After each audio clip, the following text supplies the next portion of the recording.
So yeah, it'll be a couple minutes worth of music then while we're sharing online. All right, not a problem. He's so happy to be here, even in his promo. Oh yeah. Oh my God, look at that face. Yeah. You are in fact watching The Dorkening. You're watching The Dorkening. Stay tuned. For all the geek news everywhere. Dorkening. And this is The Dorkening. Trust me, I'm smarter than these guys. Because The Dorkening is the best and most educational entertainment and information source that the Trauma team knows of. It's the best. The Dorkening.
Everyone thinks because you're a zombie, you don't know good coffee.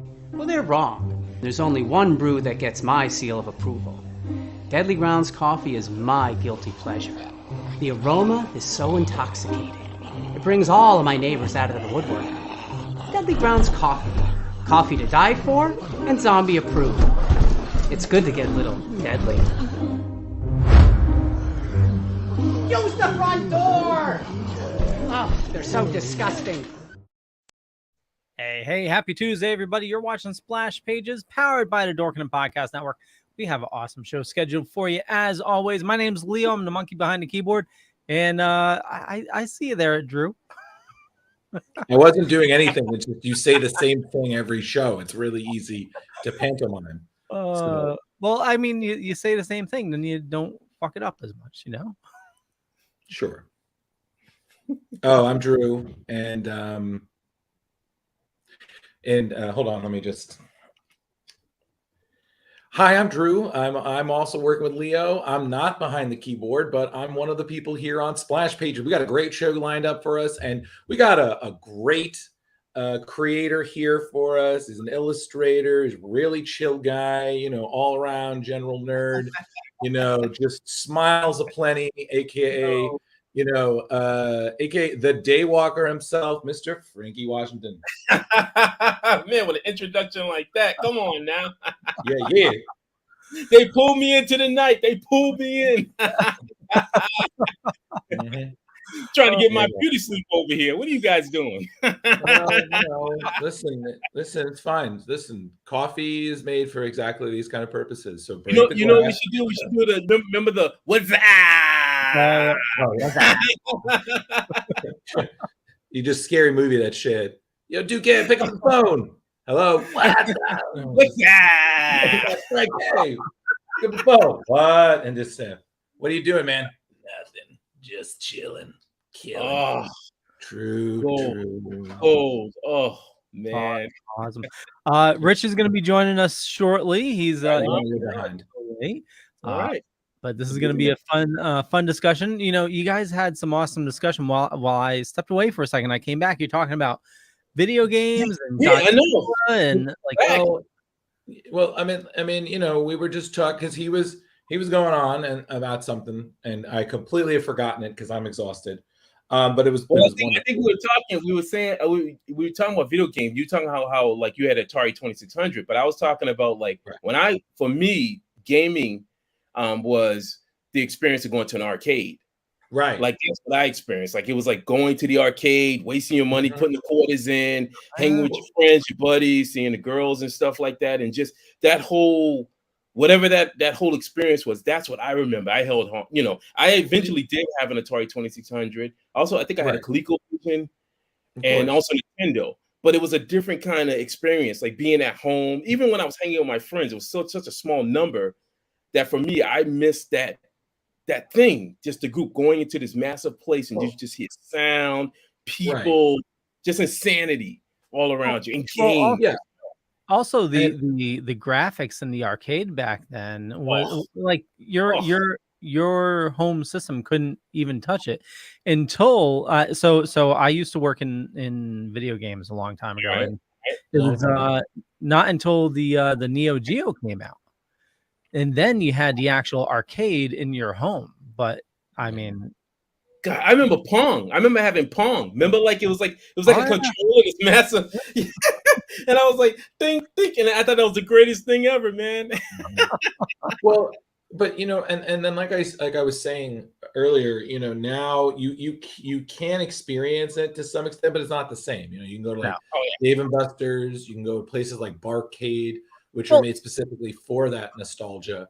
And but it's a different nostalgia though. It's like you go to play, like I love Galaga. You go to play Galaga in Dave and Buster's. It's not the same, Leo, I'm not justifying it. What I'm just saying is that's the closest people can get, but it's not the same. Like I remember when I was a kid, I went to a birthday party at an arcade, and me and my friends, we were committed to and I was so mad because the real Ghostbusters was not working that day. And as a Ghostbusters fan, I'm pissed. Hey, what's going on, Rich? Hey, Rich. We were committed to playing it was a Teenage Mutant Ninja Turtles game. Yeah, I remember as far through as we could get, and we took down Shredder, Krang, the Triceratons, like all this, and eventually we were just like, okay, that's it. That's too many foot ninjas, way too many Ultrons. That's it. We're done. We're moving somewhere else. We got like 5 minutes. Let's get nuts. But could you have imagined that video games would be to the level that they are today? Like in my mind, I never could have, because I was into comics. So for me, comics were like, oh man, they were the greatest things ever. But never in my mind, I looked at an arcade video game going, oh yeah, at one point in time, video games going to be where people can make $millions on, and they be these massive tournaments. I never could have foresaw that. Well, I mean, it's the same thing with superhero movies. I mean, back in the day, Superman, Batman, those were such gambles because people are like, a superhero movie? Like what? Nicholas Hammond as Spider-Man on TV, dude. That was a great moment for me. I was like, oh my God, Spider-Man, Doctor Strange, the old Doctor Strange TV movie. I'm taking it back, man. The 70s one?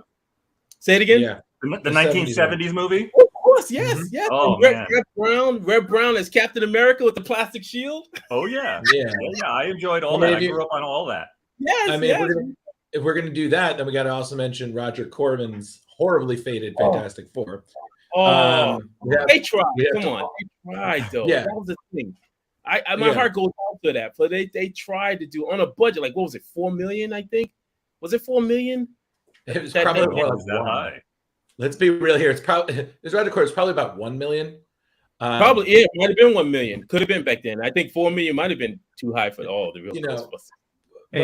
It's there. Leo. Leo. I want to say this. I never liked you, and I always thought you were short. The real Ghostbusters.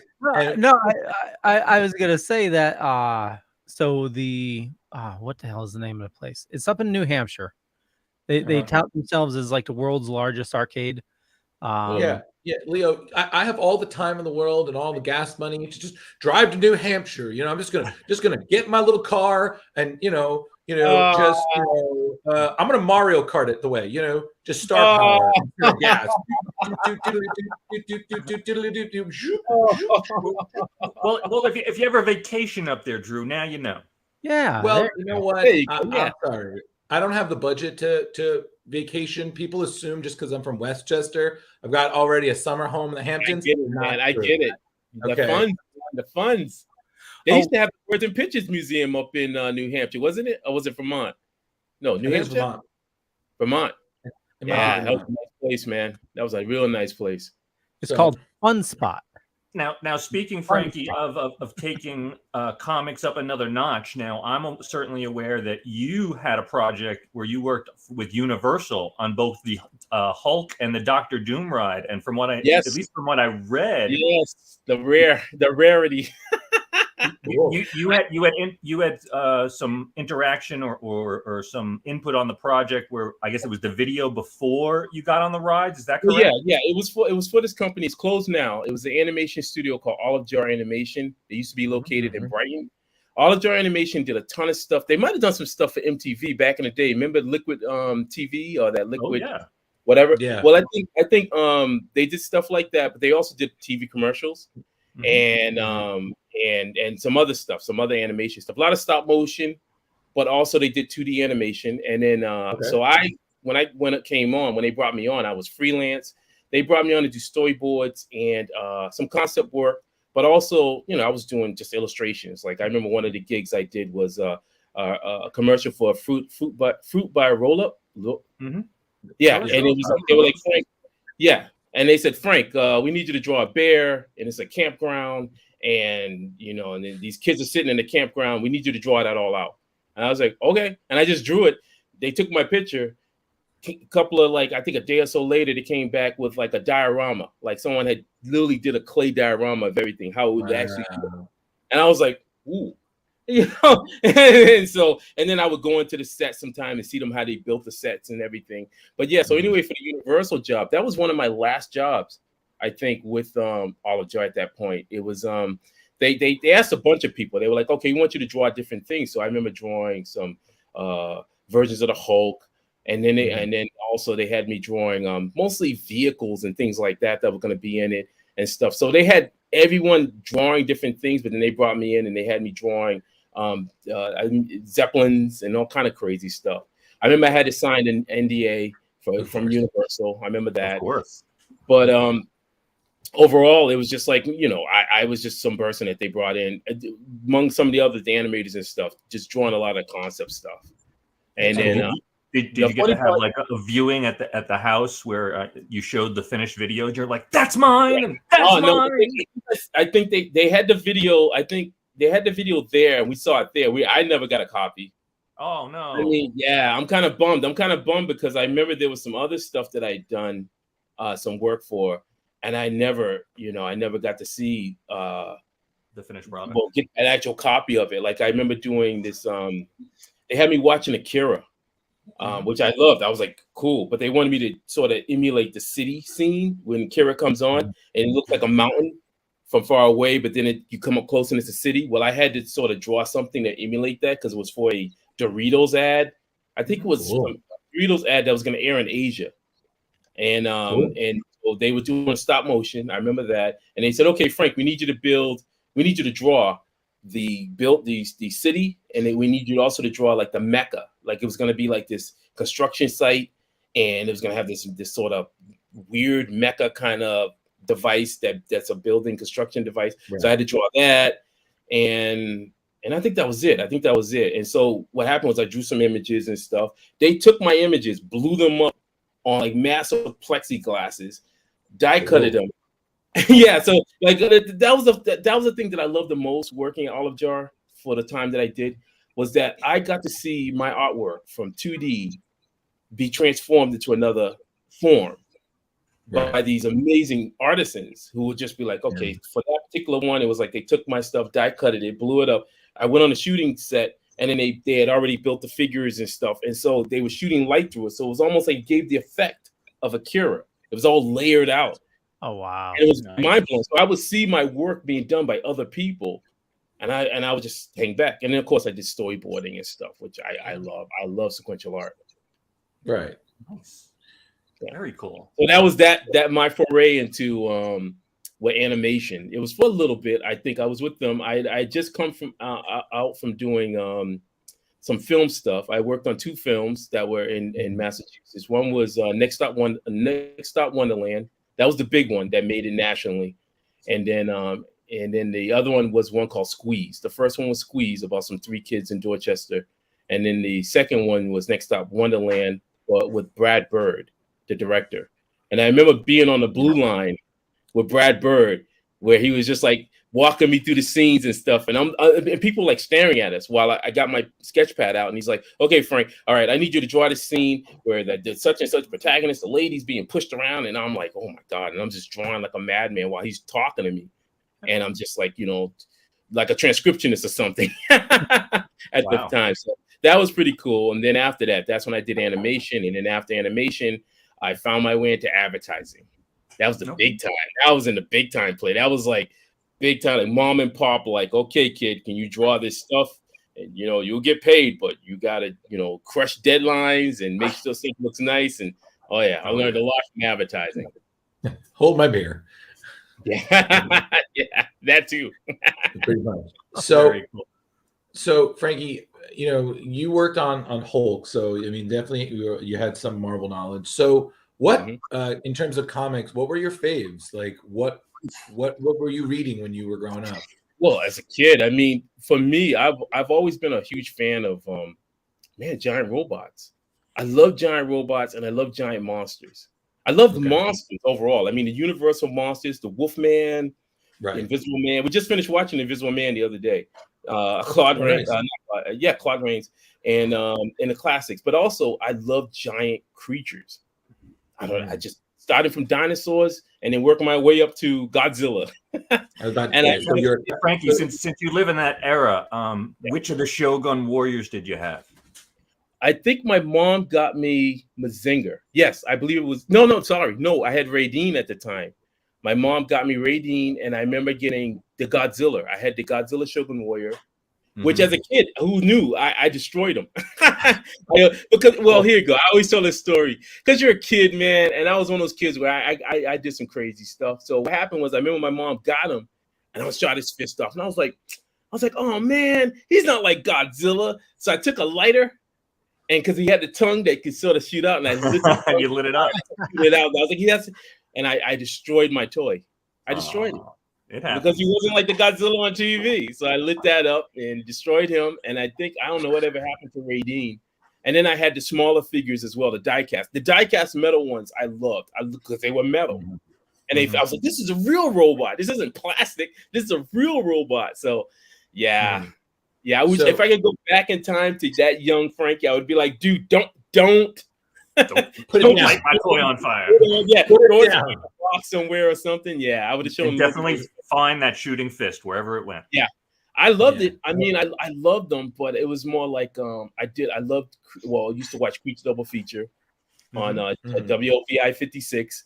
I grew up in Boston, and so Creech Double Feature, Godzilla, Gamera. Johnny Sofko and his flying robot. Force 5 came on. That changed my life. It was anything that was into that. And then so when Marvel Comics released the Shogun Warriors, that blew my. That was like another thing because I mean I was reading comics. I think my very first comic was a Spider-Man. I got it was like this small little store. Some guy had converted like a school bus into a store down my street, and I remember going in, and there was a spinner rack. I was like, and then I saw Spider-Man. I saw a Spider-Man comic, and I picked it up. And I was like, oh, I was like, ooh. And I grabbed that, brought it home, tracing it, doing, the classic story. You hear people.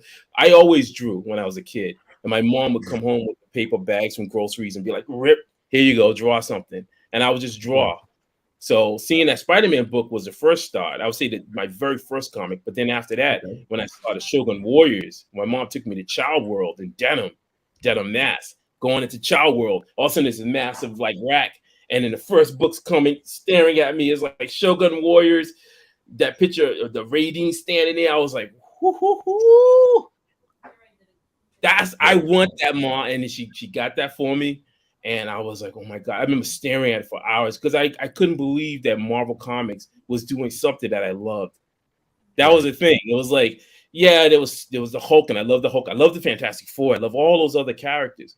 But seeing something that I really, really was into, like Creature Level Feature, the giant robots and mech, and super robots and Godzilla, that stuff. And then Godzilla came out, and then it was just like, okay, you got me. Nice. So it was a possibility that I could do that in the future. That was my whole point. Like it was just like, oh my God, I could do. They actually will. Somebody may be able to do more stuff like this, in the future. I love seeing that you're still excited about it. Oh yeah. There are artists that at this point I'm sure you've run into that are like, it's just a job. But yeah, it's weird because when I worked in, my thing was, I can say I'm very fortunate that when I went to school, when I grew up in Boston, I took advantage of a lot of programs. I'm glad that I had mentors in my life, people who saw my potential, even as when I was young, because you're a young person, you're just like, I'm going to do a bunch of different things. I thought I was going to go in the military. At one point in my life, I was like, oh yeah, I'm going to the military. I really wanted to go in the Air Force. That was my whole, I was like, yeah, I want to be in the Air Force. And I was, because my brother was in the ROTC and stuff, and he went off to the Army. But I was like, yeah. And then my mind was just changed. I was in that point in high school. But then I had some great teachers who kept looking, and they noticed that I loved English, I loved science, but I also loved drawing a lot. Even though I did my homework and stuff like that and whatever, but I loved drawing. And they were just like, well, Frank, you can make a career out of it. And I didn't believe that. I was like, I don't know anybody that does, that makes money drawing. And then I remember one day they had like a huge assembly in my high school. And they brought this guy in who did illustrations for the Boston Globe. He also did other stuff too, I think, other things, but it was mostly sports illustrations. And he came in, and I remember all the rest of the kids were kind of like, they weren't really paying a lot of attention to him, but I remember I was really focused on what he was saying.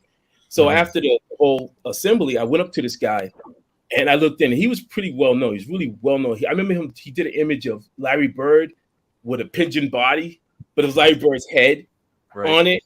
And it was incredible. It was amazing, incredible penmanship, everything. And I remember just staring at it. And he had other sports, because mostly sports artwork illustrations. But I remember I was like, you actually get paid for this? And he was like, yeah. He's like, yeah, I get paid for this. And I was like, wow. And so that was like the start of it. And then from there, I started jumping into programs. They started putting me in the programs. They were suggesting, teachers suggesting me to go into these programs at the time. And they put me in there was a mass College of Arts program that was on the weekend, on Saturdays. I remember going in, doing that. They put me in this program called the ORC, which was Occupational Resource Center. So it was like half day at school, but then another half would be at this place where you just focused on a trade or a skill. So it was like, for me, it was illustration. So I would go in there, and that's what I would do, was just illustration. And then after that, I ended up getting a scholarship, and they were like, where do you want to go, kid? And I was like, I don't know. And then I started getting these schools, like the Cubit School reached out to me, and I was like, wow. There was one of the schools that reached out to me, and I turned them down. I turned them down because I didn't want to leave Massachusetts. I didn't want to live in Jersey. You didn't want to go to Jersey. I was afraid. I didn't want to leave my friends and family. So then I said, I want to be at a school that's more closer. So I did some tours of the design school. There was a design school, the architectural school I went to, and I was like, I'm not an architect, nowhere near that. And then Butera School of Art popped up, And I remember going in there. I was nervous, and the guy was like, he sat across from me, and he just said, "Okay, kid, let me see what you got." And I was fumbling and stuff, showing all my stuff, my still life. Right. I think I drew my bag. I think I drew my duffel bag as a still life and whatever. And then I put up comic book page, and he said, "Oh," I said, "Huh." And he said, "Well, here's the thing." He said, "In this school, we teach artists to work." And I was like, "Work?" I said, "Yes, sir." And he was like, "No." He said, "No, we teach you to make money doing what you want to do. It's art. Right. That means you get hired. You're like a contractor. Right. We're not going to teach you to be a starving artist or like an artist who wants to have your stuff on a gallery. If you want to, Right. if you want that, you can go to some other schools and whatever, and I'm sure that they can help you with that. But we're here to teach you how to make money being an artist." And I said, "Okay, that's it." And they said, "All right, here we go. Then you're in." If only all colleges. They did. My teachers were hardcore. I think I had one time, one of my classes was like to go to the Museum of Fine Arts, and it was one assignment, like just to look at an artist thing, Goya or something like that. But then after that, it was like, nope. They said anything else you want to learn about art history, you can do it on your own time. Here, we're going to train. We're teaching you so that when you leave here, you can work. You can be able to survive, make a living as an artist. And if you choose to learn other aspects of art, then that's on your nickel. And I was like, okay. And all my teachers at that school worked. They were in the field. Some of my teachers did artwork for Parker Brothers. They did games. They did fashion art illustrations. They were just all in it, doing stuff, making, doing great stuff that they love doing, making money. And so they eventually kept pumping that into my head. They were like, "You're an artist. You should be making money, doing what you're doing." Yeah. So I was like, okay, amen to that. Right on. Mission accomplished. Yes, Yeah. yes. And here you The are. hustle had to be there, though. That was the thing. After I graduated from school, it was like a 3-year school. After I graduated, I wasn't making anything. It was like, took me 2 years before I finally made the leap into actually getting some work. I said, please, just one job, just come. And if it sticks, I'm jumping on it. And I did. And that was the film work from production studio in Waltham. Nice. Okay. Yeah. So now I have 3 questions. The first one being, is it Godzilla or Kong? So that's the first one.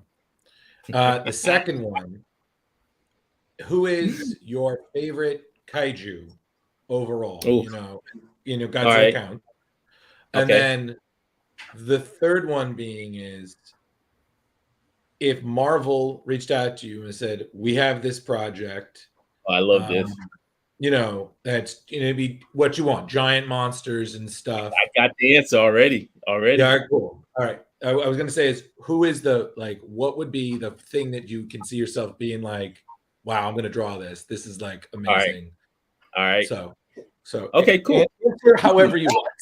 All right, I'm gonna actually, honestly, ooh, man. For the first one, God, I'm gonna say Kong, King Kong. And here's my reason behind King Kong.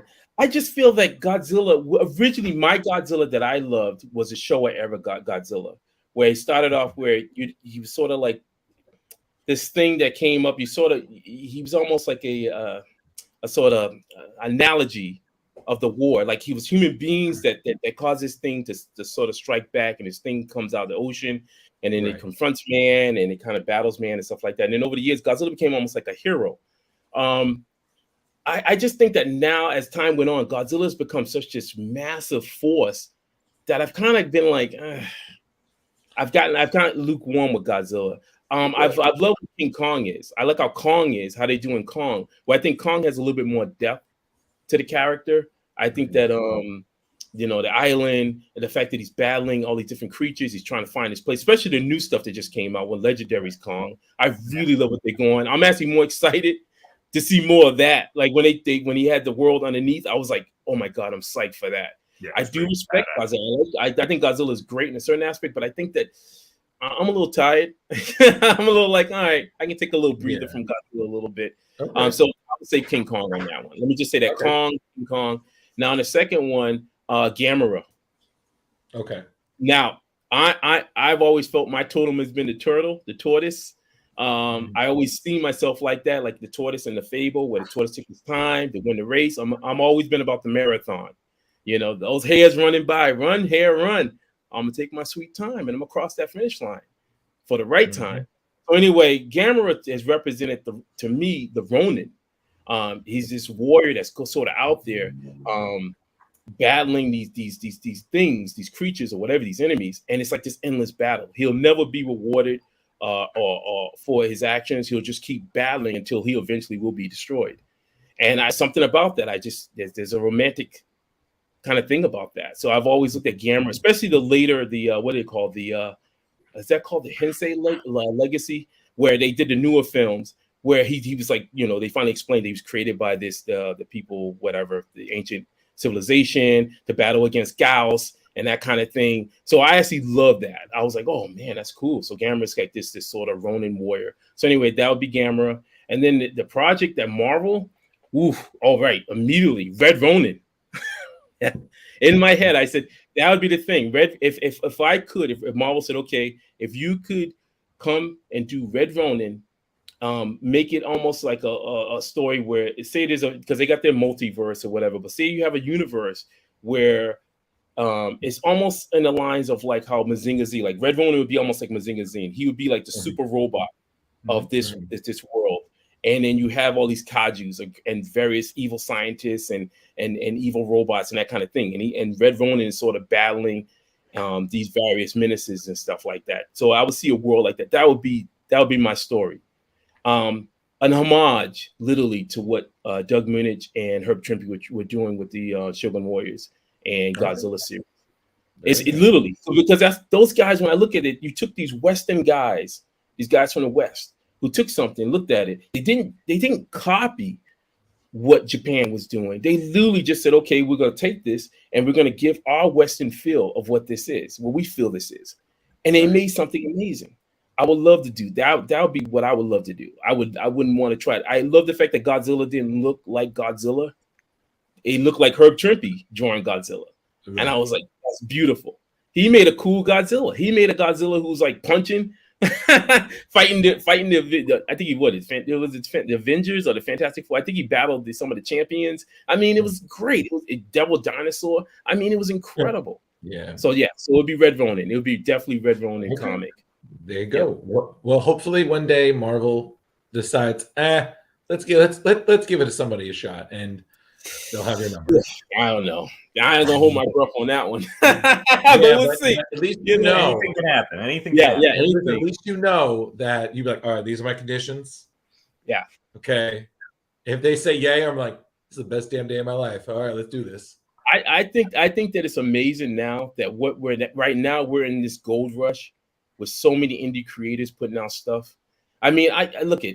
I love Marvel, I love DC, and I love them all. I love all the comic companies and stuff like that. But we are right now in this massive rush of incredible amount of indie creators out there that are just bringing amazing stuff. And I mean, this has happened before. I want people who are out there who are seeing this, please understand. We had the underground comics back in the day. What was that, the 60s? You know, I mean, you had horror comics.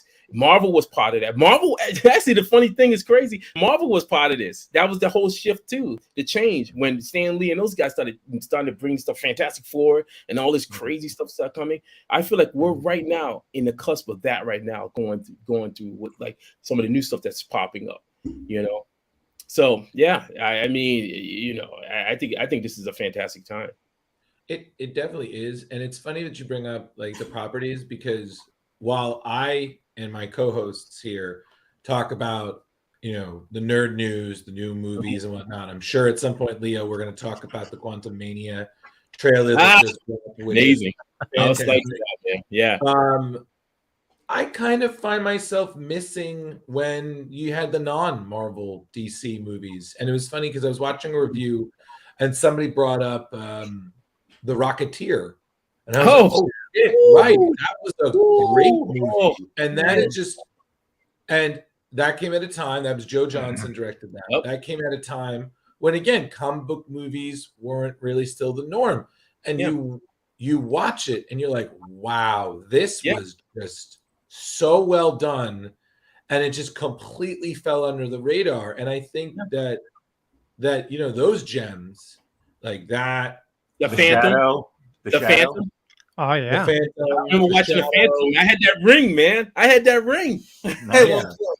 That was an amazing movie. Billy Zane. Oh, yeah. So you had that. You had the Shadow. You had Mystery Men. You had original characters like Sam Raimi's Darkman.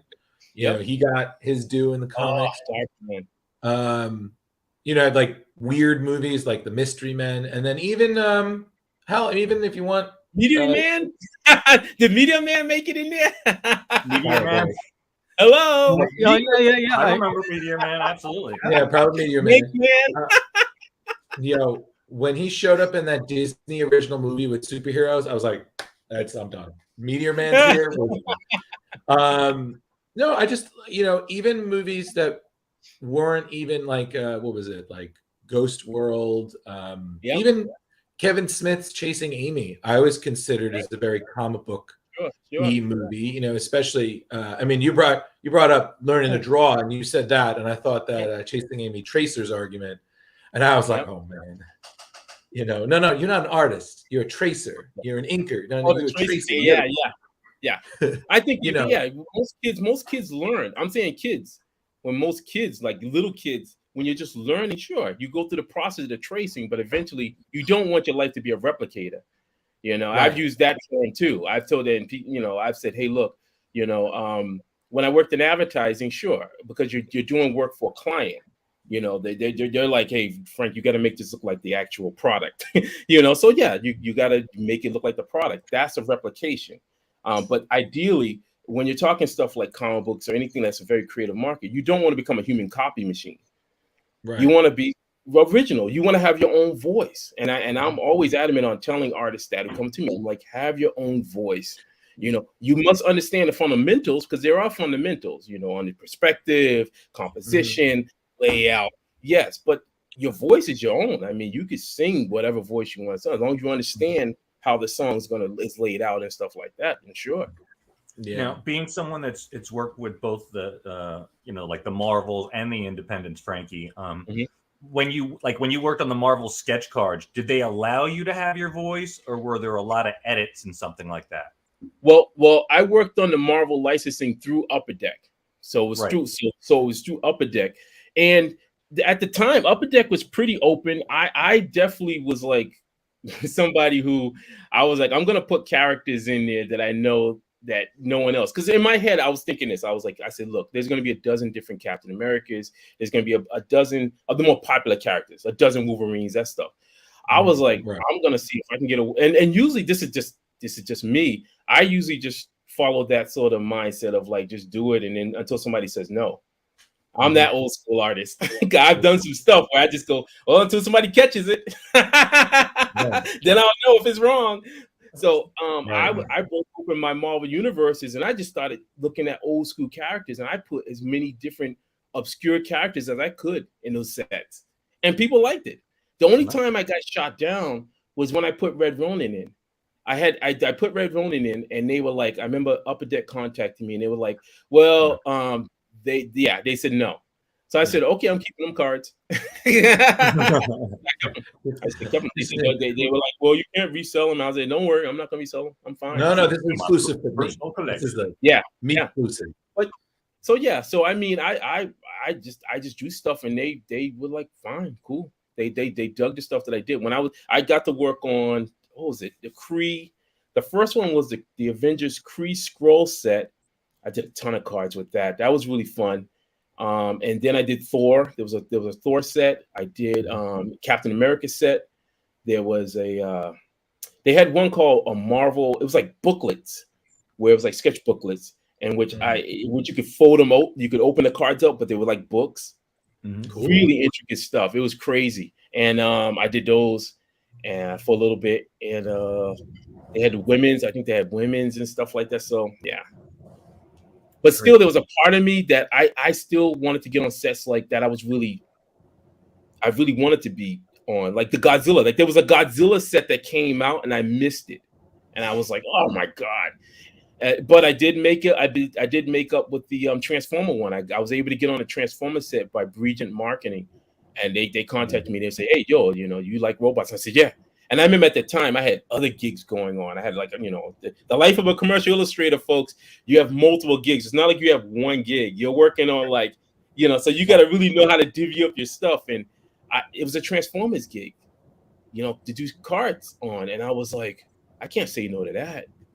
So I remember, but the problem, the thing was, I remember they were like, well, you had, originally when they sent the form to me explaining all the characters you can draw, they were like, well, you can only draw the characters from the movie at the time, the movie stuff, and then you can draw a few of the G1, and I was like, ooh, because I was like, ooh, so I did a big segment, a big chunk of the movie ones. But then I did a bunch of the G1 stuff. The G1, I could have done all of my set on G1. I was so excited just to do that. So I got to draw the Dinobots, Devastator. Oh, you get Leo excited now. He's like, G1, Dinobots. Frankie, if you ever have an auction where you're like, oh, I'll draw this guy right here, Mr. Pond, will contribute. I got somebody right here. Who's this? Oh, that's one of the Insecticons. Oh yeah, the original ones. Yeah. Yeah. I always got a few of my characters, some of my characters, some of the Transformers around. I've been collecting some of the newer ones, and my wife. Oh wow, that's awesome. Wow. Inspiration, man. Inspiration. Absolutely. Gotta have your toys. Oh, you got to. Oh. Leo is perpetually trying to control his buying more, but then someone has to release something. He's just like, what do we do? I said, well, how long do you want your wife to be mad at you? Oh. Well, she understands. So like my Transformers, when I moved out, I sold my entire collection so I can make Yeah, you got to pay rent. It's I get it. See, that's it. That's a collector. That's a true collector right there. Right on, man. So I mean, the Transformers I'm collecting now, I'm collecting like the newer ones, but it's only figures that like characters that I had when I was a kid. Oh, I'm still in pain because for me, I do have figures, but I love our original artwork. Yep. And at one point, I was hardcore collecting original artwork, and I had at least 40 pages from the Shogun Warriors. Oh wow! Comics, right? Signed, many of them signed by Herb Trimpe. Times got hard. Wow! I didn't selling them, man. I still get pain from that. I got a few drawings that Herb did that I still have, like a Godzilla head, and I got a rating sketch card. Those still leave me with a little like that pain. Like you go, oh my god, they're out there. And then also, I mean, I told people, if you're going to be a true collector, you got to understand that it is an investment, and hopefully, maybe one day, if things get rough for you, you can sort of flip it. Like I remember buying a collection of Shane Glein. Remember Shane? Shane Glein, right? I do not. Oh, Shane! Oh, wow! Shane Glein did a ton of like character work on the Batman animated series. Okay. He did Kim Impossible. Worked on Kim Impossible. I mean, he was hot at one point, like back in the early, I think 2000s, late in mid 2000s. We'll say that his work was hot. And I remember there was a massive eBay sale for his work, and I jumped on that. I got that, and it was a nice turnaround. It was a good investment. It's always so funny because every once in a while, like I'll just for hell of it, I'll be like, let me just look up original comic art pages. Yep. Things like that. And then, sometimes it's a private seller and sometimes it's the artist himself. And he's saying, and I just play the game where it's no, hell no, not in this lifetime. Maybe if I sell a kidney.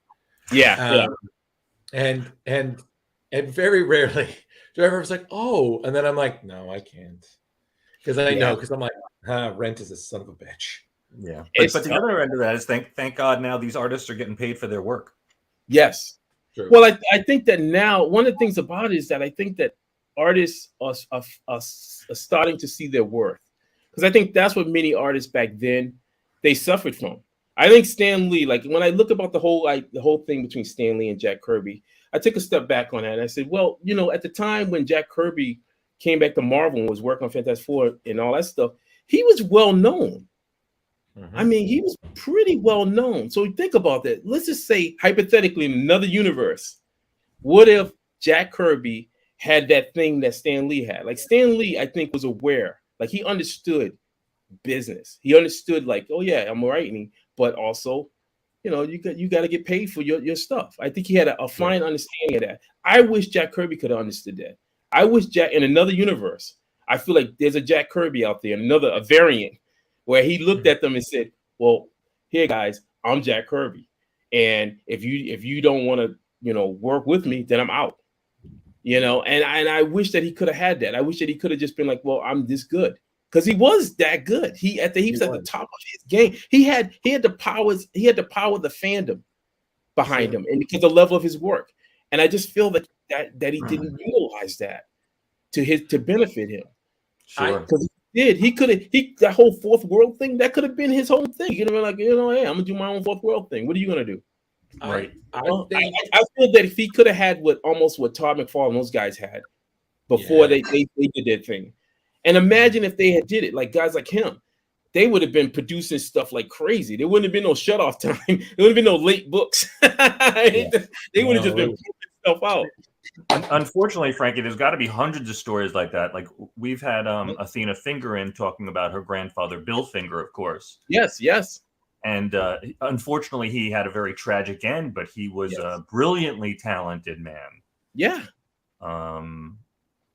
Yeah, and guys like him and like Jerry Robinson, I mean, they paved the way.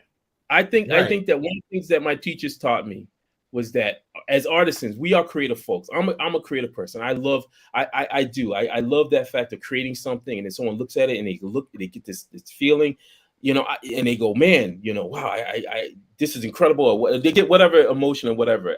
I love that aspect. But I'm so fortunate that I had teachers who also were like, well, this is the reality. This is the world that we live in too. It is a capitalist, you know, society. You got to make money. You know, it's not, you got to pay your bills. You can't just be like, hey, look, how are you going to get those supplies? Just walk into an art supply store and be like, can you give me some supplies, please? That doesn't work. You know, so the thing is that you have to find that balance between what you feel as an artist to the point of the reality of that we live in a world where you need to make a living. Right. And if that, and then that means learning some level of business. Now, I'm not saying you have to be a business genius. I just think that there's a level of common sense business that if you have an understanding of that, you might be able to make it through this stuff. I've always considered myself that I'm in my rowboat. Well, not a rowboat anymore, but it's a boat. And I'm on the sea, and the sea is the art field. It's a massive ocean, and there's various inlets, and comic books are an inlet. I've done RPG gaming art illustrations. I've done artwork for novels. So it's like those are different inlets and stuff, but I'm always able to get back into the sea and get on my boat, and my boat just keeps, you know, sometimes there's been some you know, what's the word I'm looking for? The holes in the boat. Sometimes there's a little sprouts of water coming through, but I plug it back up, you know, whatever, just so I can stay above the water. But I have an understanding of it. That visualization that helped me to get through so many of those rough times, those times where I was like, oh my God, is this it? What am I going to do? That kind of thing. And, you know, I would just tell any artists out there that are listening, creative folk, that, you know, if you walk into it, first off, you got to be passionate about it. Please be passionate. I mean, really be honest with yourself and ask yourself, do I really want this? Because that's going to be the first thing that's going to, you know, you have to drive you through all the hard times. You're going to need that. That helps you to keep smiling through everything. If you have that, then you've already got a major thing right there. And then now start looking at stuff with a more realistic eyes, not just the eyes where you got, you know, unicorns and stuff flying in your eyes and whatever. Like you look, oh, I'm going to draw comics and whatever. Well, you also, how much is that going to cost you as in service? Depending on whether or not you're doing your own comic, like time, like how are you going to be able to finance this comic? Be realistic about it. Do your research. You know, do stuff like that. Educate yourself. Or if you're going to try to work for a major company or whatever, a publishing company, you know. Absolutely. And you've got your newest project now that got funded via the internet, correct? Yes, twice. We had, here you go. This was the first book. Unfortunately, this one right here, you can't get. anymore. This is the first one, the teaser, the 0 issue. Okay. Oh, wow. Cowboys and Cowboys came out in 2021. We had a Kickstarter campaign, and it did very well. We funded it. It actually went over what we were asking. So this was the teaser. Now, the recent one that we just had, I'm still waiting on my books to come in, is for issue 1. This is where the story actually starts off on issue 1. And me and Matthew Blair are pushing for 12 issues. Nice. We're trying. We're pushing. We got the dream for the 12 issues, so that's our motivation. But I'm already on issue 5 now, working on issue 5. Awesome. Cool. Now, where can people find that book? Well, right now is we had the Kickstarter. I mean, sorry, not Kickstarter. The crowdfunding, the recent one for issue 1. Next year, that's when we're looking, because we had to sit down. We had one of those moments because a lot of stuff happened. We actually were signed with a publishing company, and we thought the publishing company was going to actually put our book out like this year. Unfortunately, that didn't happen. And we were sitting back going, hey, what's going on? You know, we're going around, we're telling people this stuff and whatever, and nothing's happening. See, this is where sometimes it's like you got to sort of, you know, take a step back if you're going to try to put your books out and stuff like that. Maybe that might not be the avenue for you trying to get a publisher. We signed with a publisher and it didn't work for us. And so because we weren't getting anything out, and we actually told them that. We said, look, we don't want to lose the fans that, you know, had came on for this book. We don't want to lose them because we're just sitting around and waiting, you know, to try to when you guys are going to publish it. So we asked to get let go, and we said, okay. Me and Matthew sat back and said, okay, what's the plan, Frank? So our plan is that we are planning on doing another crowdfunding next year, and then we're looking to get onto a platform where we'll be able to sell the book continuously. Great, nice. So that's the plan. That's the plan that we have right now. Well, when that happens, let us know, and we'll gladly share. And most definitely. Oh yeah. That's one thing people know about me is that I do post. He's on TikTok like crazy, and his art is beautiful. It's like for years people kept telling me about TikTok, and I was always like, I don't know, and whatever. It took me a little time, and then finally, it was like I got on, and I'm like, I love the fact of the instant interaction. Like being able to get that response from people and stuff, like it's so much more faster. And I said, you got me, I'm hooked. And I love that you can tweak your videos up and stuff like that. I'm like, oh, I love this. This is perfect. So I'm 3 months in. I'm just learning the video editing now, but I'm having fun doing it. It is. It's fun. It's actually fun. Especially when you go in there with the mindset of like, I have a product and I'm marketing my product. Then it's a great tool. Use everything you can. Guerrilla marketing is an amazing thing. Absolutely. And Frankie, I was wondering, I was looking, one of your favorite visual artists, it says, was John Byrne. Yes. So number one, did you ever get to meet him? No. And, that's unfair. I just figured he was right in Connecticut, so not too far away. And number two, did you get to see the She-Hulk finale, which I felt was both an homage to both Dan Slott and heavy John Byrne? Yes, I did. Yes. Did you enjoy that? Yes. I mean, I tell people it's so, because I get people ask me questions about all these Marvel movies and DC and stuff, and I said I'm the worst person to ask because I love it all. And I think, and my reason behind it is that I grew up where the possibility of what we see now wasn't even a factor. Right. I think that's the thing. It's tough for me to sit there and be like, I'm gonna nitpick every little. I can't do that. I just enjoy it for what it is. It's like another part of it is that I've worked behind the scenes. I've been on the other side. You know, when you see that, like I'm the person who sits and looks at the credits and I smile because I see all these artisans who have worked and they've worked on this project, and it's all. So I'm a tough person to ask for that kind of stuff. I'm happy, even if a movie's not even that good in my eyes. I go, yeah, but you know what? They got it made, man. And it's cool. They put it out. They got it out. There's thousands of movies that get made every year that Hollywood's pumping out. You know, do I expect something to be so grand or whatever? I don't know, man. I don't know how the next thing is. I'm just happy that they're able to do it.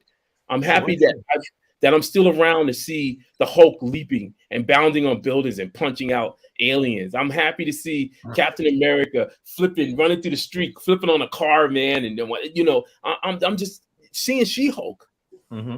I remember I having the Savage She-Hulk issue 1, man, and now I'm watching a TV show with her on it.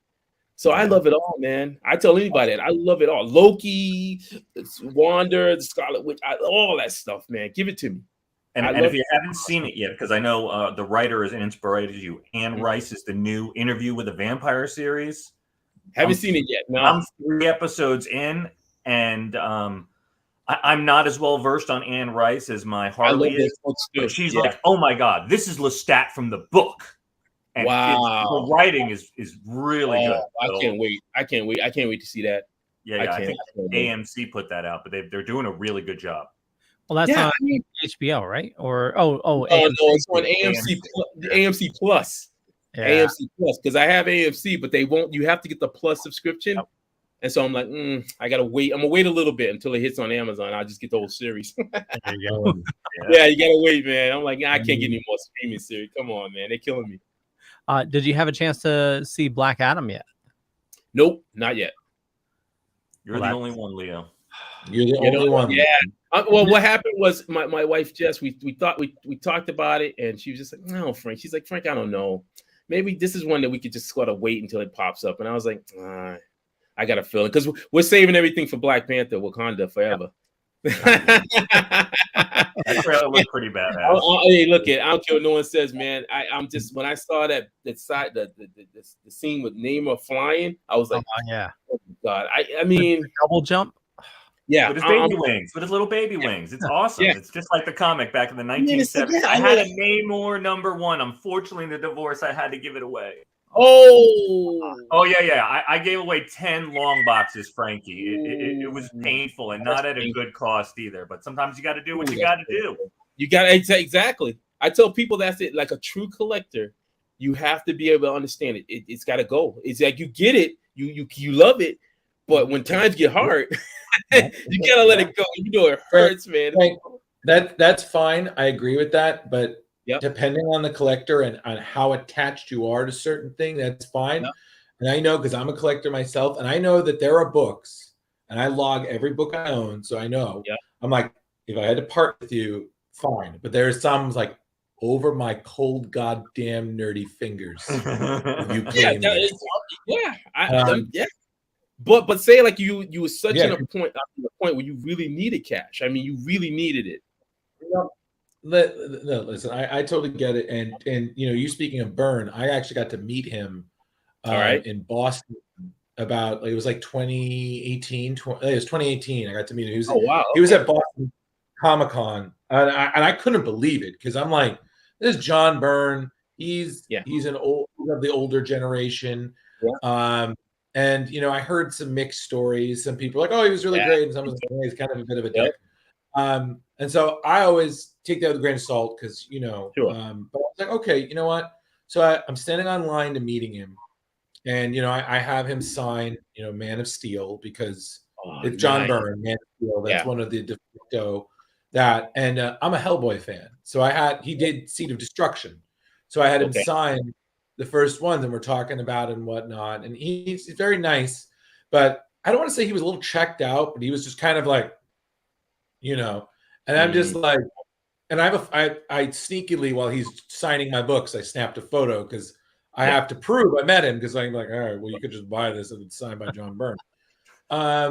But it was still really cool and talking to him about Superman and Hellboy and stuff. But I was just like, wow, I met like John Byrne. And the worst is I realized I had 2 books that he did. And I'm like, fuck, why didn't I bring them? They're never going to get signed. So I'm just like, you know what? Fine. Still met him. So when we reviewed She-Hulk, I was like, man, this is great. But I will say this, Frankie, if you ever get to meet him, he does not like signing trade paperbacks. He likes signing issues. He has a thing about trade paperbacks. A friend of mine said that he met Byrne. He likes floppies. He said that when he met him, he had like a John Byrne stamp. So if it was a trade paperback, he would just like, wow. I was like, wow. I was like, yeah. I was like, I just picked up a bunch of his Doom Patrol. I got his Doom Patrol run and the Doomsday. Remember his book Doomsday? Yeah, I ended up grabbing those. I was like, oh man, these are pretty interesting. So yeah, I mean, John Byrne to me, I always felt like he was our version of well, I'll say our like 70s and 80s, like Jack Kirby in a certain degree. Not as not as wild as Jack was, but boy, his level of drawing what you do, details. It was cinematic. It was almost cinematic. Like literally in your head, you'd be like, that's the movie. Like if they do the Fantastic Four movie, I go, well, yeah, you should just take John Byrne's page and plaster them up around the wall and do those scenes. It's incredible. Yeah. Well, I mean, man, I still bring his stuff out. I still pop it out and be like, oh man, just stare at it and go, okay, all right. Now let me look what my pages are doing. Right.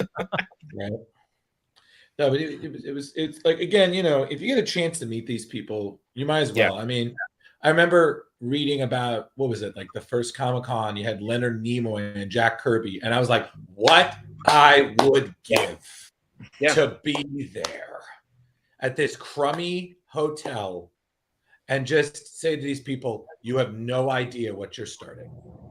Oh, yeah. I remember meeting Kevin Eastman earlier on when he did in Boston. I remember giving him a Leonardo. I drew Leonardo, and the picture was, you know, it was what it was. But I ended up giving it to him, and he just was like, "Well, yeah, man, just keep." He was a really cool dude. He was just like, "Yeah, you know, just keep hanging in there, just keep doing your thing, keep the art and whatever." I mean, it was a great experience with him and stuff. I remember meeting Mike Mignola. I got schooled a little bit by him. He looked at some of my stuff, and he was like, "Just remember your positives and negatives with your inking." And I was like, "Okay." But the coolest was Joe Kubert.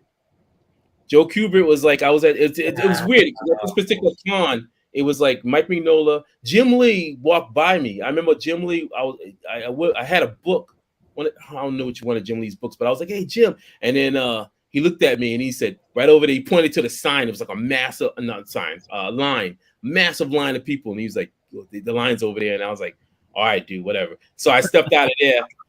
Yeah, exactly. See, my whole attitude was like, yeah, whatever. So I stepped away from that, and then that's when I saw Mike Mignola. And Mike Mignola said, "Hey, come over," and he started looking at my stuff and whatever. And I was like, "Hey, what's going on, Mike?" And he said, "Just remember, just your part." He's like, "You know, you love using a lot of ink and stuff." And I was like, "Yeah, dude." So then that was cool. And then Joe Kubert was standing up, and I walked over and I said, "Hey," I don't know if I called him Mr. Kubert. I probably did. I was young. Yeah. And he was like, "Hey, how you doing?" He put his arm around me. He said, "What are you doing?" I was like, "Oh, I'm in art school and stuff, and I just my stuff, and you're incredible." And he was like, "Yeah." He said, "I see some potential." He said, "Just remember," and he just schooled me a little bit. But it was very like grandfatherly kind of. And it was really cool. I was like, "Oh man, thank you." I was like, "Well, thank you so much, sir." He's like, but it was really cool. Awesome. Yeah. Wow. I only ever met Adam. He was very chill. I got to meet him. I never met Andy, and Joe passed before I could meet him. And I was like, it's Joe. You know, it's Joe Kubert. Like, yeah, Joe Kubert is amazing. He was cool. He just was like the coolest guy. Before Paul Ryan passed away, and I got to speak with Paul Ryan and stuff. Paul Ryan was another person who I really respected and stuff. I mean, yeah, you know, and I love when they're just like you're just like, hey, they're just cool. Like that's when Herb Trimpe. When I got a chance to talk to Herb Trimpe and stuff, it was just I had to let him know. I was like, yeah, I was a kid in the projects, man, and I had your book and stuff. And he's like, really? And I said, yeah. I said, you really just your work. It was just really fun, and I love that funness. And I was like, he's like, yeah. And I said, well, I'd like to just let you know that I went to doing that. And he was like, wow. And he just took it back, and I said, yeah. And I said, I'd like to thank you. And I got to talk to him on a couple of occasions. He actually gave me his phone number at the time, and I was like, wow. Called him Dad. I actually joked. I said, "I can call you Dad." And he was like, "Yeah, sure, whatever." Coolest guy. There you go. Humble, just cool guy, man. And I said, "That's how I want to be." Like I said, I don't want to be like that. You know, like my head's this high in the clouds. It's like, no, man, I'm just a guy, and I draw, and I'm having a great time. And if people dig it, then that's cool. That's all. Yeah, absolutely. It's funny. You remind me of one time I got to meet Mike Mignola, and I got to meet him at like an art show. Oh, and nice. I found out for like this thing. So I found out through a friend that he was going to be there. I'm like, oh my God.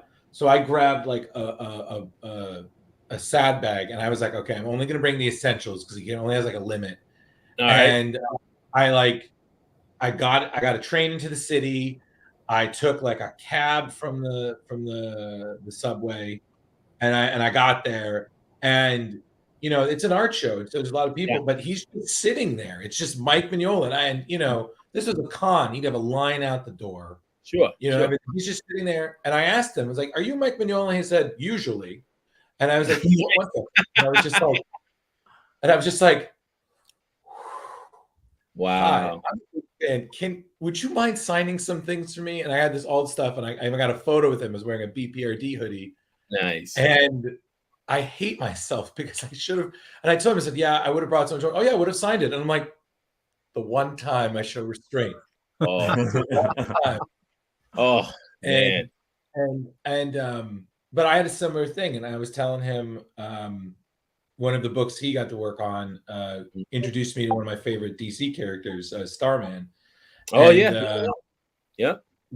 He was so cool, and it was just one of those things where I was like, man, I would love to meet him again, but I'm just like, it'll never happen like that. And you're just like, yeah, I'm so grateful, but God, it could have been. You can't ever think, oh, it could have been even bigger.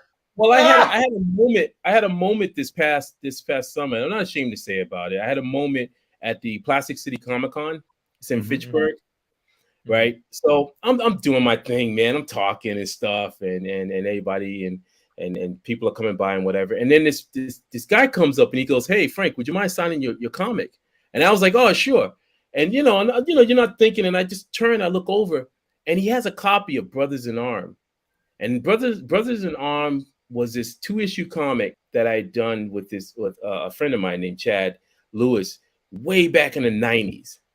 Okay. And I just lost it. Like it was an emotional kind of, because I was just like, it's crazy to think that I had these comics, that I did stuff that's out there in the wilderness. Like I've worked on a lot of various things that are out there in this wilderness, and that it just came home. Like he had it, and he just looked at me, so, "Are you all right?" And I just, my eyes started welling up, and I was trying to compose myself, because I was like, "Oh my God!" It's just, and this book brought back so much memory, and the newsprint, the image, the time. I still got some of the pages of it and stuff, and it's just like, wow, man. And he said, "Well, do you want it?" I said, no, you hold on to it. And I signed it for him and stuff like that. But it was a very powerful moment, and it's just taken to the point of like what you're saying, like when you went to go see Mike Mignola, how that must feel when somebody comes and truly comes. I mean, you truly are coming there and you're saying, "Hey, look, how you doing?" And you're having a conversation, a rational conversation with them, saying, "Hey, how you doing? And this is what your work has done for me." It's such a feeling. I can't even describe that. That's amazing. Sure. It's an amazing thing. And when you're able to tell them that, it's beautiful. It really is. All right, guys. Give me all blubbering up here. It's a beautiful thing. That's what it's about. That's what it's about, man. Oh, tears time. It happens. Well, Frankie, we certainly appreciate your time, man. And I know you've got several projects going on. So is there anything besides Kajus and Cowboys right now that you're pushing? Oh, man. The messed up thing about it is that the stuff that I'm working on, I can't really talk about too much. I can't say this. I will be working. I think there's going to be another. I worked on an Ultraman card set. Okay. So it's Ultraman set 1, and then it's set 2 that's going to be coming out. I think they're going to be doing a crowdfunding. Now this is official too. This isn't like it's official. It's official through RR Parks Cards. And I think he mentioned that there will be a 3. Like he's got the license to go for another 3. So I don't know when that's going to happen, but he definitely wants to get me on the that one. So that one's coming down the wire. I'm going to keep working on Kajus and Cowboys. I'm going to be working on King Cryptid for Alterna Comics. Do one of the issues and stuff. So that's happening. And then I think I'll probably do. Let's see, this guy right here, Frankengore. I think there's going to be some more stuff with this guy. This is a comic that I did called Frankengore. Oh, wow. And it came out on a Wednesday to Alterna Comics. That's actually the character right there. And it's almost like a homage. Let me see if I can get it closer. It's an homage to I don't know if you guys remember King Kong Escapes. Yes. Well, it's an homage to that. All right. King Kong Escapes, Mecha Kong, that kind of all that fun stuff. Nice. A homage, though. It's like we definitely we're not not copying. I don't believe in that plagiarism stuff. Right. You just create something, create a homage to it. Absolutely. Awesome.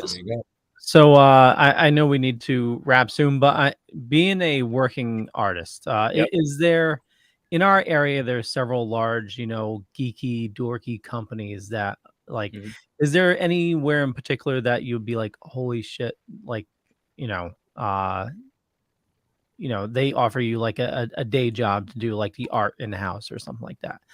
Is there any large company in the area that I think of like Hasbro or Lego or Yeah, I don't know. I mean, I came close to doing Hasbro. At least I can say what happened with Hasbro was it was actually an art director who I did some advertising work years ago, and she ended up working at Hasbro, and I had to get surgery.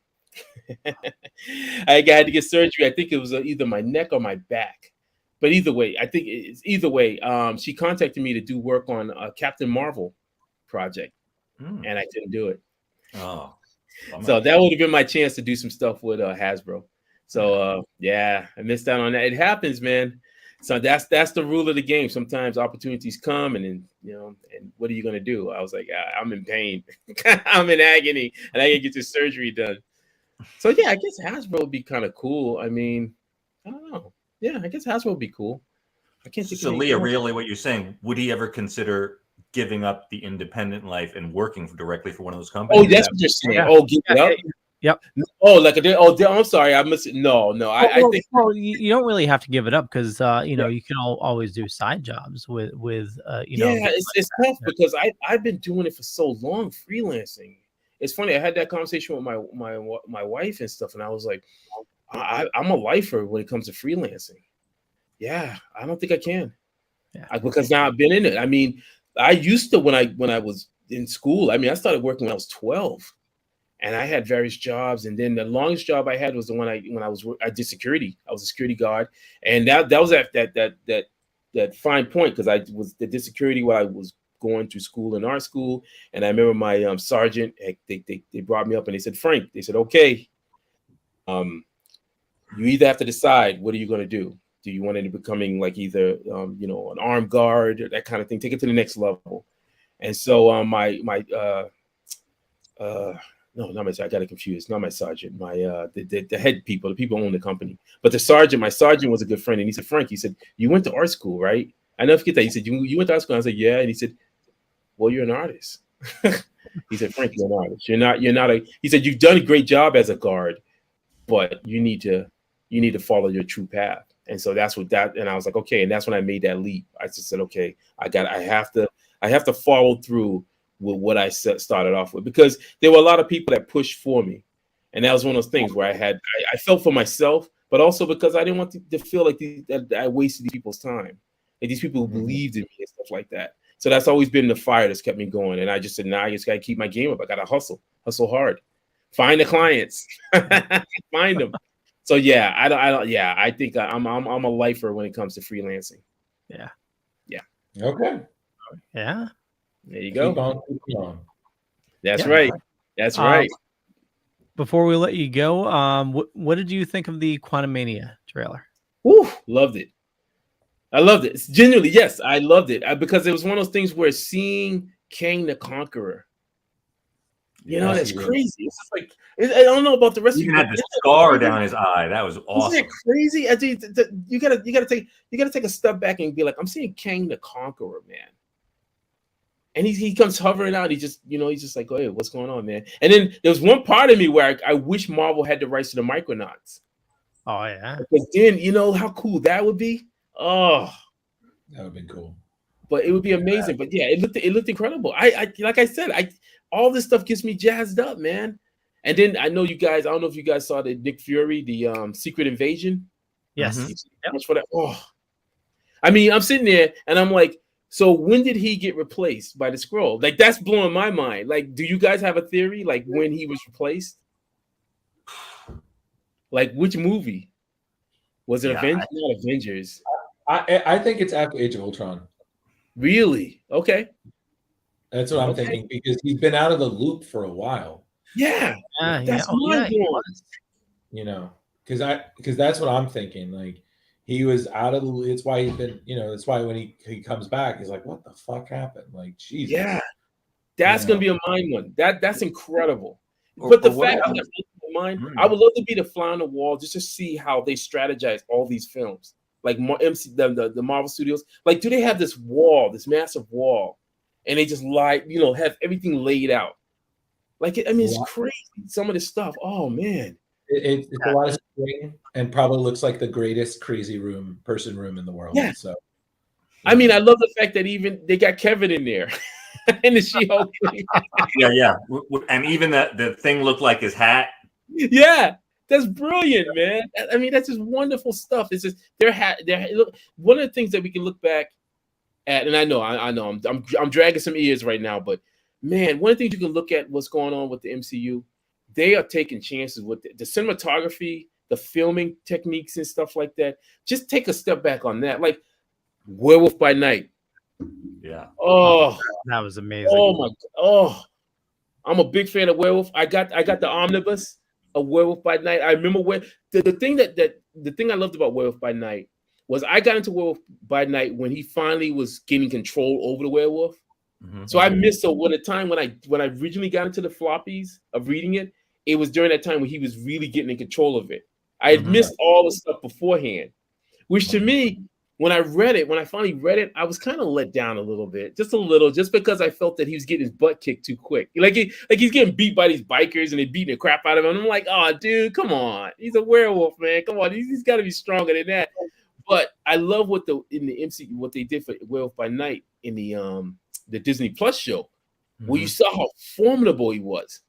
How like, man, he can really do some damage. And then Man Thing, oh man.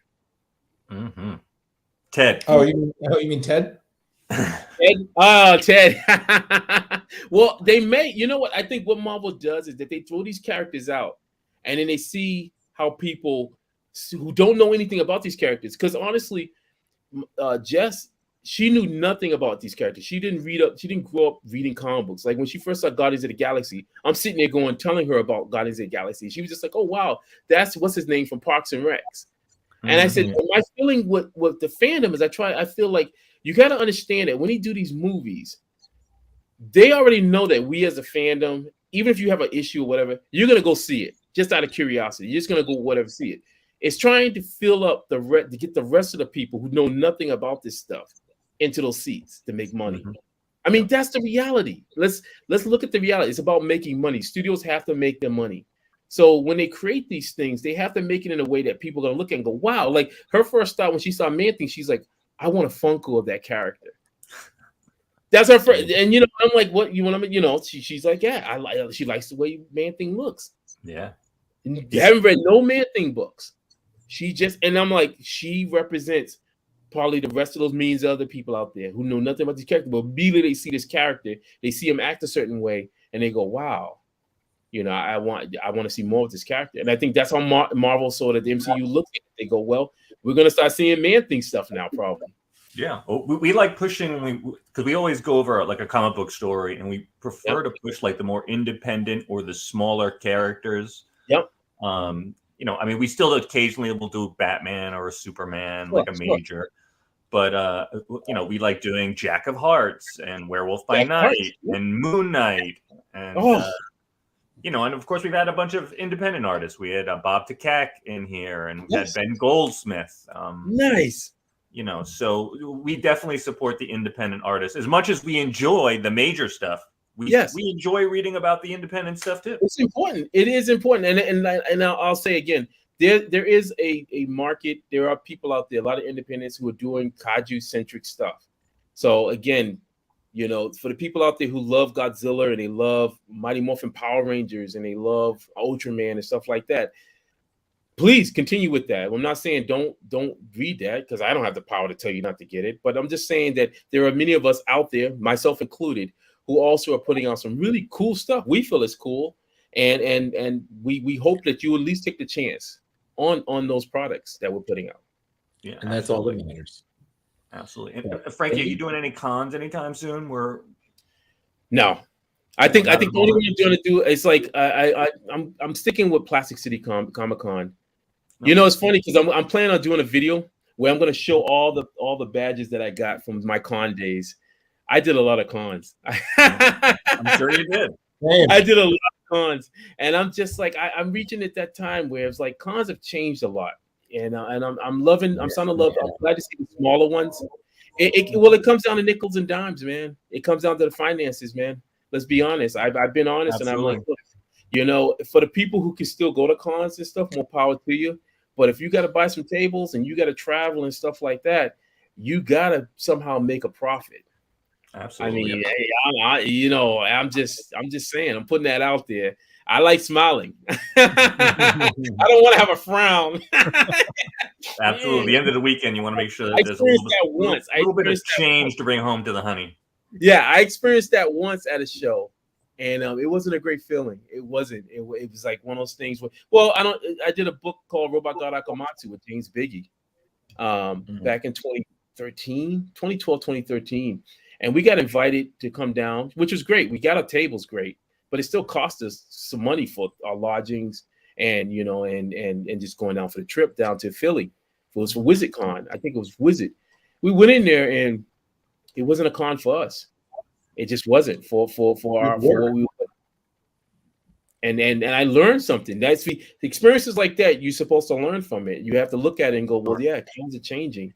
And if you're not really known, like really well known, it may be a hard thing for you, man. Just saying, it could be a hard thing for you. So you gotta pick your battles. There you go. Agreed. Absolutely. Yeah. All right. Well, thank you so much for coming on, man. You were great. You know, you guys can have back your ears. Yeah. And when you got something to promote, you got to hit me up, and we'll definitely have you on again. Oh, most definitely. Oh, 100%. And go back to sleep, Daywalker. I know the Daywalker. I know, man. Losing my power here. Hey, thank you so much, man. Well, thank you. And I friend requested you on Facebook. Before we went live, you mentioned if we've had somebody on. I can do that. Wait, hold on. I forgot the name, but if you can message me the name, we'd love to have your friend on. You know, it's Casey Color. Oh, Casey. Okay. Casey Color. He's the artist for Transformers on IDW. Oh, nice. I'll shoot him over. Yeah, sure. I can do that. Very cool. There you go. Awesome. It's all about spreading the love, man. Right. Spread that love. Making that TikTok connection, Frankie. Right on. I love that name, Velvet Joker, too, man. I was like, who's this guy? Velvet Joker. Well, I cosplayed as the Connecticut Joker for many years. So now we've just transformed. We went for the podcast new. There you go. Well, that's what I mean. You're using the technology in a different kind of way. Think about it, man. You're able to get out there to maybe millions, thousands, if not millions of people right now. You know, that's a beautiful thing, man. This is what this technology was meant for. Use that. It's fun. All right, guys. Time for me to get some nap. Peace out. Thanks so much, man. Thanks for coming by. Peace out, man. All right. Bye. Keep the art flowing. Right on. Oh, that was awesome. I also just friend requested him right now. So yeah, he's really cool guy. I didn't want to. Great energy. Yeah, it does. Yeah. So Black Adam. I won't spoil anything, but yep. I'd have to say I'm very happy to hear that. Like, I know last week we were talking about the friggin' Rotten Tomatoes score, where it was, it's going to be trash. It's going to be the worst movie ever. And after the opening weekend, it's The Rock's #1 movie. This is like his best opening weekend ever. Mm-hmm. Nice. And it deserves it. I absolutely love it. It's and again, Leo, and I said this to you yesterday when we talked. I just think that some of the bad press are just from people who aren't comic book fans. Critics are looking at it from a cinematic, a film point, and some of these characters they have here, the lesser known ones, that's the point of it. Is it's to introduce them to a new audience. I mean, we know who Black Adam, Dr. Fate, Atom Smasher, Cyclone, Hawkman are. We know who they are because we've read those stories. The laymen have no idea who the hell these guys are. They just think, oh, look, it's an old James Bond in a blue and gold suit. They're like, what the hell? Again, and they introduced him with no backstory whatsoever, which I thought was awesome. You know, it's just opening the world, showing that there's more. And when they showed, I'm not going to spoil it, but when they were past the water scene, Nice, the Leo. collection of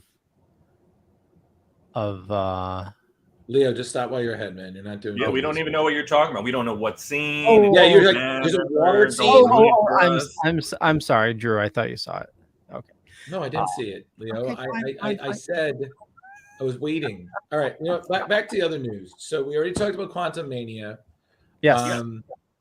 I have to say, for a second, when I just saw Bill Murray in there, I'm like, oh shit, fine. Like it's just, I feel like in this day and age, it is inevitable that sooner or later, most actors, not all, but most, will end up in the MCU in some form or another. It's like the new Hollywood version of Law and Order. Everybody will get, at some point. Well, and going by the new trailer with the holiday special, did you guys see that? Yeah. But let's finish off with the first trailer. Okay. The next trailer. So, because I thought it started off really fun. It looked like Ant-Man was finally getting his props. People were high-fiving him. Yep. Somebody fucked up and called him Spider-Man, but in general, Spider-Man. He looked like he was having a good old time. Yep. He got the award, and what's his daughter doing? She's just making stuff, causing trouble in the quantum realm. Right, Drew? Can't trust those girls in the technology anymore. What on earth? What was that? Sounded like Drew got breaking news or something. Dun, dun, dun. Yeah, there is more breaking news. Watching the holiday special trailer. Were you just finding out about that? Okay, so Quantumania, yeah. Cassie makes a signal down to the quantum realm, and of course, Wasp Senior freaks out. Yeah, and what, they all get sucked into the quantum realm. And then we start hearing what was the music? There was Yellow Brick Road. Yellow Brick Road, right? Elton John, yeah. Which is interesting because in Werewolf by Night, they also did sort of a Ruby Slippers type of, when the color came at the end, and yeah. So it's interesting that they're going that way again. Well, I was watching somebody's take on the trailer, and it does seem to be like a Wizard of Oz type of telling, Real Pro says, did you see the ant-sized version of the Ant-Man trailer? No, I did not. All right, I just saw Leo. I just saw the holiday special trailer, and I have one word for this. Yes. So the Marvel universe is now 0 degrees to Kevin Bacon, right? We've literally entered the this is what's going to create the multiverse, and that's the thing I love about it, is that literally every universe will have a Kevin Bacon. So that's just so many more degrees. Multiverse Kevin Bacon. Yes, that's a lot of bacon. That might So spoilers. If you have not seen the holiday special trailer, do not listen to what I'm about to say. So I'm going to give you 5 seconds to pause or turn it off. When you see my mouse stop moving, you can go back on. 5, 4, 3, 2, 1. I just did the countdown. Okay, so the Guardians go to basically kidnap Kevin Bacon because he's the dance-off machine, and it looks fucking hilarious. Yeah, it does. If I have to say, if there's one thing I'm excited about, it's the fact that we're going to have Cosmo and Rocket in the same movie, and in the comic, they are not friends. So they're chilling out in the trailer, though. They're chilling out. That's the thing I'm really excited about. I just want to see some of that comic book animosity. They're going to get together. It's a Christmas movie. Yeah. But oh man, this is going to be good. Oh, I'm so thrilled right now. So, And listen, it's James Gunn. He this man's on a roll. Yeah, like, and let's keep this going, please. yeah. So Drew, why don't you just barrel right through? Speaking of James Gunn, you must have heard the news about an hour or two ago. Oh yeah, the DC.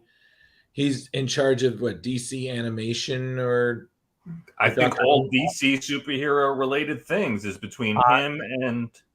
Yeah, so it's James Gunn named co-head of DC's film, TV, and animation division. Boom! And he is, I'm trying to Peter Safran. Yes. He is the other co-head. He's responsible he was mainly producer of the Suicide Squad, the one that James Gunn worked on, Aquaman, Flatliners, Buried. He's currently working on The Nun 2, The Crooked Man, cool, Aquaman, the new Aquaman, and Shazam. He was producer on Peacemaker. He's done a lot of stuff. So yeah, looks like dialed in. All right, he's ready to go. Yeah. So Walter Hamada is out. James Gunn in. Yeah. Okay. So listen, and we'll see. With Hamada out, Cavill back in. Yes, that is the other news. I mean, they're hitting us like 3-4 things every fucking day now. Boom, boom, boom. The curl's back. Cavill's got his curl. Yeah, he did a TikTok. He said, I couldn't wait till the end of end weekend for Black Adam. He said, God, not everyone knows. Not everyone knows. This is his TikTok. This is his TikTok. All right. He's saying he wanted. Jeez, it's his TikTok. Oh, he's mad at you right now. Jeez. Let me play his TikTok. But the interesting thing about Cavill coming back as Superman in DC is that we're not going to see him in a movie for at least 2 years. I mean, we might get a cameo, but he's got things lined up. He does. You son of a bitch. Okay, I'm looking for it. I'm gonna find his TikTok. You know what? One more.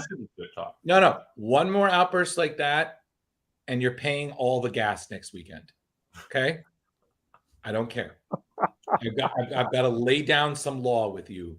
Okay? And this is, I know my friends are like, Drew, this is coming from you, the guy who can't keep a surprise to save his life. I could spoil so many things, but I choose not to because I hate when somebody does that. Okay. So lock it up, Leo. Moving on.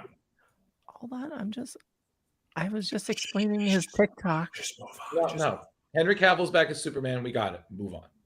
Yes. And he's bringing back the curl. Fine. Bring back the curl.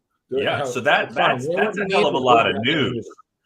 We got new heads at DC. Yep. We got the Christmas trailer, Christmas special, Guardians special. There's a lot of stuff. So I don't know. How will we ever have time to just talk about our comic briefly before we have to call it a night? Right. That comic that I didn't read. Great. All right, Rich. Well, Rich, thanks for coming on. See you next time. Well, it's okay because our guest didn't have a chance to read it either.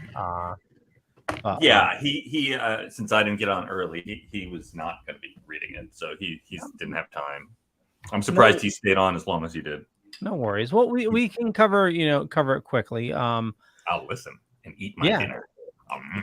So basically, the Ghost Stories. The first, it was a two-parter. Transformers Ghost Stories, right, Leo? Transformers Ghost Stories, and the first part, it's so I'll just read the synopsis. Hopefully, to put aside differences, Pyra Magna and Optimus Prime asked her to join the traveling to Cybertron, and basically, as they're trying to get to Cybertron, in the background, Starscream saw them show up. He followed them, and he, for some reason, is being followed by the ghost of Bumblebee. And apparently where Pyra and Optimus are talking, that's where Bumblebee died. And Optimus talks about the first time that he met Bumblebee, and it was basically when Optimus Prime was before he was a Prime, when he was a security officer along with Prowl. Bumblebee was a simple courier. He was jovial and he was just, just fun loving dude. And he starts having these nightmares, and the nightmares just like compelling him to do stuff.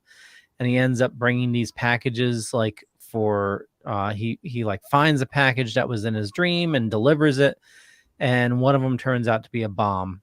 And he's so distraught that he blew something up, that he hurt people, that he turned himself in. And basically, turns out it was the Decepticons that were trying to fuck with him. They were beaming a signal into his brain to kind of like make him crazy. And he was just randomly selected. He said, this gullible guy, we can just fuck with him and get him to, do whatever we want. But they didn't expect him to turn himself in, because he's the good guy, and yeah, so that was about it. It was just Optimus and Prowl trying to figure out what was going on, and then they hunt down. It turns out it was Shockwave and Soundwave that were behind it all. Those bastards. Yeah. Drew, did you have a chance to read it? Yes, I did indeed, sir. And what did you think? I thought it was a decent read. I did throw me off a little bit because, I'm not as well versed in Transformers as I am other things. So it like Bumblebee being dead, I was like, what the hell? When did this happen? And they're talking about stuff like, I was like, my God, he wasn't a Prime from birth. I was like, he was just some sort of beat cop. Like, what the hell is this? The zombie Transformers or Cybertronians was an interesting touch. I did like this whole thing of, I believe it was Starscream being haunted by Bumblebee. Yeah. Just their little back and forth was cute. Then the same thing with Prime and his ongoing friction with this other Cybertronian over the Matrix. It was a fine read. I'll admit I was a little, because I'm not as big of a Transformers fan as you are, Leo. I'll admit I was a little bored at times, but it still wasn't the worst thing we've read. It was still decent, still moved the story along and whatnot. And then of course the ending where you have Starscream basically explain why he thinks he's being haunted by Bumblebee. Yeah. I mean, it was still fine. So yeah, it's I have to say this is the first Transformers comic that I've read in a long time. Like probably the G1 comics. I was a big Transformers cartoon watcher when I was a kid, and obviously the toys. So yeah, I'm not really well versed in the comics. So we should have probably went with your zombie Transformer one, but yeah, it happens. We can't always win. Listen, I lost big on that Aquaman Prince of the whatever series, and hey, no one's holding that against you, but you totally did. We don't all pick winners. It's true. Every time. It's true. I'm sure I'll pick something that you guys will hate. You'll be like, what about the secondary Transformer story? That wasn't any better? No, I liked the first one better. The second one was really, I found it really dull because I didn't really have a connection with those characters. Okay. Yeah. It was all, Transformers. I had no idea their story behind. It's just, I didn't care for the second story at all. Yeah, I agree with Leo on that one. I mean, it wasn't bad. It was just, it was just a little dull because we didn't have the context. Yeah. So it was just an origin story, and it was like, okay, she lost people, and it's a big deal, and whatever. Yeah, it was a lot of death, The story after that, which I didn't include on the read, was a little fucked up. A day in the life of Red Alert. Yeah. And did you get a chance to read that one? Did you keep Yeah. going? Yeah, it was a little fucked up. I'll agree with you on that. Yeah, it turns out it's like he's dying, and he's like having like a great day, and turns out that it's them just letting him live his last day before he gets shut off. Yeah. Yeah. I was like, what a That's downer sad. ending. It was basically the Transformers version of Brazil. It was just you're watching it and then you think it's a happy ending, and then oh no, this is an ultimate downer. Yeah. And he realizes that at the end, he goes, I'm dying, aren't I? It's okay, you can turn me off. And yeah. But wow. It is what it is. Like I said, it can't all be winners, but that I think, Leo, again, the reason you kept it a little small this week is because you knew we're having a guest, and we want to make their time about them. So it's all good, Yep, totally. And hopefully next week it'll all be all of us back together. So all four of us. Yeah. Hopefully, but our wayward Jar Jar has to make sure to tend to his flock. Yes. It's the fall, so it's harvest time, bitches. That's right. He's trimming every day, getting that trim. Yep, he's the best unofficial special gardener we know. So you guys want to crowbar or Magnetron or Cybertron this bitch? Yeah. Leo, we'll just all spark this one. All spark it? Okay. Yeah, we'll all spark it. You don't want to do the Matrix of No. I'm going with the Transformers I know, which was it was an all spark. I'll just start. Honestly, I'd say maybe 2.5, 3, because again, not bad. But I did really prefer the Meeting Bumblebee story because it did have some horror elements there. I thought the other story, like you said, Leo, was good, but I'll admit I kind of had to push myself through that. And then that Red Alert, I was like, wow, this is just great, but what the fuck, a down ending. So I'm gonna pull a Rich. I'm gonna go with the 2.73532. There you go. Okay. Buy that for $1. You know what? I think I'm gonna go with judging the two stories together. I'm gonna go with a 2. I mean, the Bumblebee story was good. You definitely had some great interaction with him and Starstream. And he's just an upbeat dude. But yeah, the story just didn't get it for me. So I'll do 2 dead Optimus Primes. Oh god damn! Like the original Transformers. Wow. Nice. I mean, Leo, were you that kid were you like that scene in the Goldbergs where after the end of the movie, he's like, no, he's going to come back. He's going to come back. Yeah. The movie's over. No, he's coming back though. Dude, you don't realize that was all of us in 86. That fucked up a whole generation of kids.